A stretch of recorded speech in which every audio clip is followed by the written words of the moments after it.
পুলিশের উপরে হামলার ঘটনায় জড়িত কাউকে ছাড় দেওয়া হবে না বলে জানিয়েছেন পুলিশ কুমার সুদীপ কুমার চক্রবর্তী। শাহজাহানপুর থানায় দুর্বৃত্তদের হামলায় ওসি সহ ৬ পুলিশ সদস্য আহত হন। প্রায় 50-এর অধিক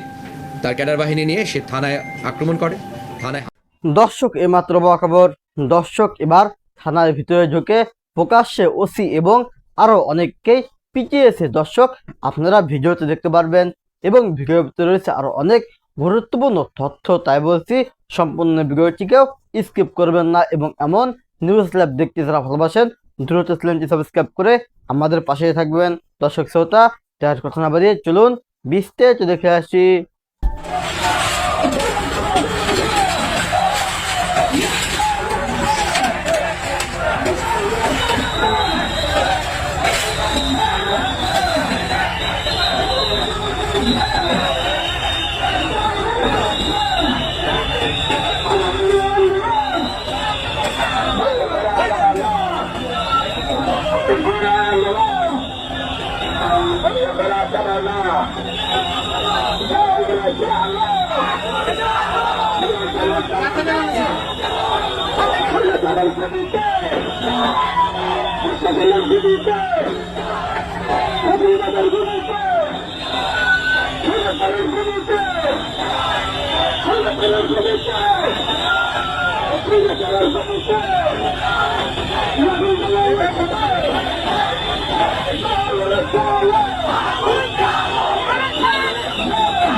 গতকালকে শাহজাহানপুর থানায় আরিয়াবাজার থেকে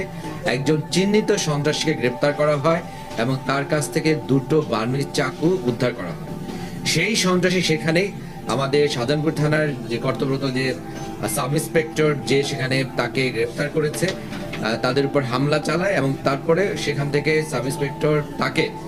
আটক করে থানায় নিয়ে যায় এবং যাকে নিয়ে যাওয়া হয়েছে আমরা দেখেছি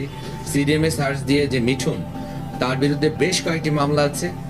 হত্যা মামলা আছে, অস্ত্র মামলা আছে, মাদক মামলা আছে। সে কিন্তু একজন চিহ্নিত সন্ত্রাসী, ওই এলাকায় বিভিন্নভাবে সে অপরাধ করে থাকে।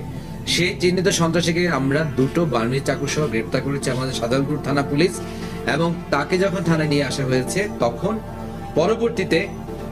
মাজিরা ইউপি চেয়ারম্যান নুরুজ্জামান সে তার প্রায় 50-এর অধিক তার ক্যাডার বাহিনী নিয়ে সে থানায় আক্রমণ করে,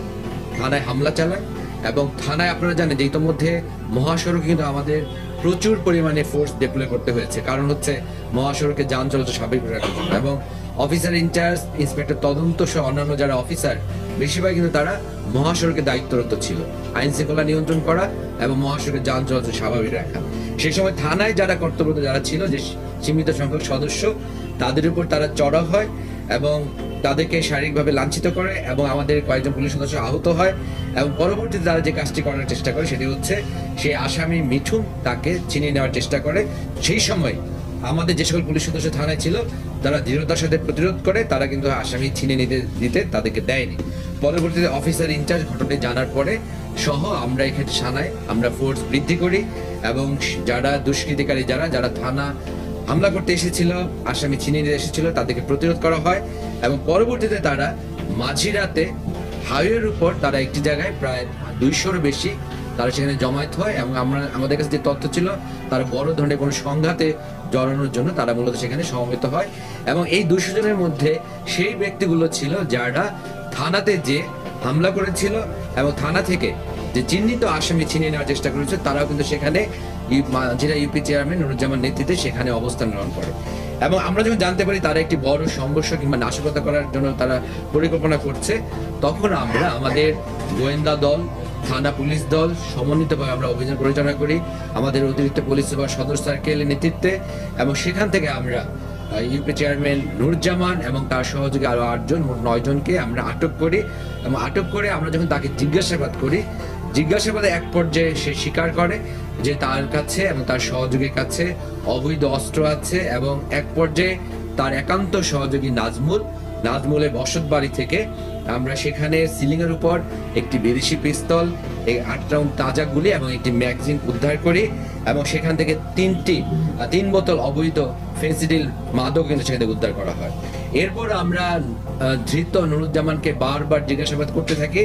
এবং জিজ্ঞাসাবাদে এক পর্যায়ে তার দেয়া স্বীকারোক্তি অনুযায়ী তার বসত বাড়ির 3 তলার যে জল ছাদ আছে, জল ছাদ থেকে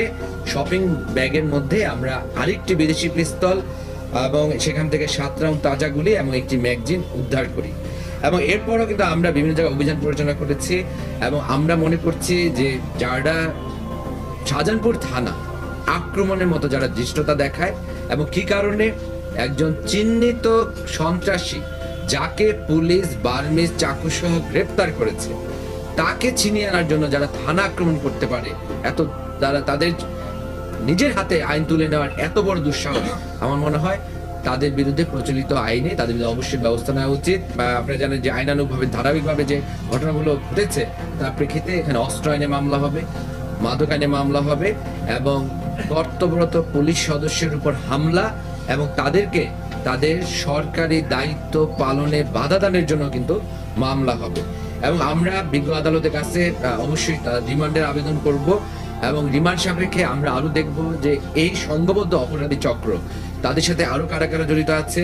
এবং অভিযানে নিশ্চয়ই আমরা অভিযান পরিচালনা করব আরো কোনো অবৈধ অস্ত্র তাদের ভান্ডারে আছে কিনা এবং তারা যে ধরনের অপকর্মগুলো করেছে সেই ক্ষেত্রে যে সকল জায়গায় আরো প্রয়োজনীয় আইনানুগ ব্যবস্থা গ্রহণ করা যাবে অবশ্যই আমরা গ্রহণ করবো। আপনারা জানেন এই ইউপি চেয়ারম্যান নুরুজ্জামান সে কিন্তু কয়েক মাস আগে সে উপজেলা পরিষদ থেকে আপনারা জানেন প্রকাশ্যে সে টেন্ডার ডকুমেন্টস এবং পে অর্ডারকে কিন্তু ছিনিয়ে নিয়েছিল। তারপর উপজেলা পরিষদ থেকে মামলা করা হয়েছিল, সে বিজ্ঞ হাইকোর্ট থেকে সে জামিনে এসেছিল এবং তারও কিন্তু আরো অনেক ধরনের অপকর্ম আপনারা জানেন। সে একজন জনপ্রতিনিধি, আমি মনে করি তার জনপ্রতিনিধি হিসাবে জনগণের পাশে তার থাকা উচিত, কিন্তু এলাকায় সন্ত্রাসী কার্যক্রম করা, বিভিন্ন যারা তরুণ প্রজন্ম তাদেরকে বিক্ষিপ্ত করা, তাদেরকে অপরাধের দিকে ধাবিত করা, এই ধরনের কিন্তু অনেক অভিযোগ তার বিরুদ্ধে আছে। এবং দর্শক, আশা করি আপনারা সম্পূর্ণ ভিডিওটি না টেনে দেখেছেন এবং এই ভিডিওটি থেকে আশা করি আপনারা অনেক কিছু বুঝতে পেরেছেন। এই ভিডিওটি থেকে আপনাদের যদি কোনো মতামত থেকে থাকে তাহলে আপনাদের মূল্যবান মতামতটি অবশ্যই কমেন্ট বক্সে জানিয়ে দেবেন। আজকে ভিডিওটি পর্যন্তই, দেখা হবে আবার কোনো পরবর্তী ভিডিওতে। সে পর্যন্ত ভালো থাকুন, সুস্থ থাকুন, আল্লাহ হাফেজ।